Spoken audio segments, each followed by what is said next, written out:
10:30 தான் எந்திரிச்சான். நல்லா face wash பண்ணிட்டு தலை சீவிட்டு இப்போ வந்து சாப்பிட போறான். நான் வந்து ஆல்ரெடி தூங்கும் போதே இட்லி ஊத்தி தண்ணியில வந்து சுட தண்ணியில போட்டு ஊற வச்சு எடுத்து வச்சிருக்கேன்.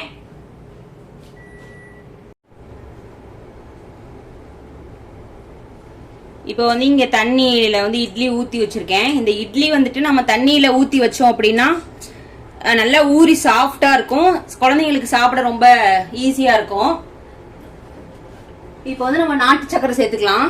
நான் நாட்டு சக்கரை தான் சேர்த்துட்டு இருக்கேன். நீங்க வெள்ளை சக்கரையும் சேர்த்துக்கலாம், நாட்டு சக்கரையும் சேர்த்துக்கலாம். இதுலயே வந்துட்டு இப்போ நம்ம நாட்டு சக்கரை ஃபர்ஸ்ட் நல்லா இது வந்து பிசைஞ்சு எடுத்துக்கலாம். கை வச்சு நல்லா பிசைஞ்சுக்கலாம். நீங்க நல்லா சாஃப்டா இருந்துச்சுன்னா நம்ம இட்லி பாருங்க தண்ணியில ஊத்துனாலே அப்படியே சாஃப்ட் ஆயிரும். இருங்க நான் பிசைஞ்சு எடுத்துட்டு வந்துடுறேன்.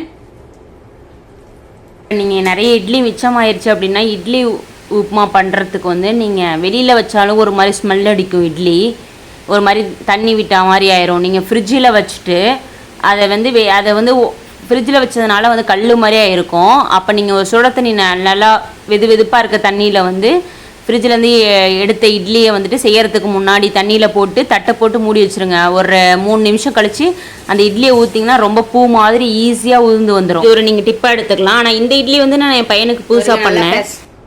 இட்லி பிசைஞ்சாச்சு. இதில் ஆல்ரெடி உப்பு சேர்த்து மாவு தான் நல்லா பிசைஞ்சு எடுத்தாச்சு. இப்போ வந்து நாட்டு சக்கரை வந்து சேர்த்துக்கலாம். இது மாதிரி நான் இந்த ஸ்பூனில் வந்து ஒரு 1.5 ஸ்பூன் சேர்த்துக்கிறேன்.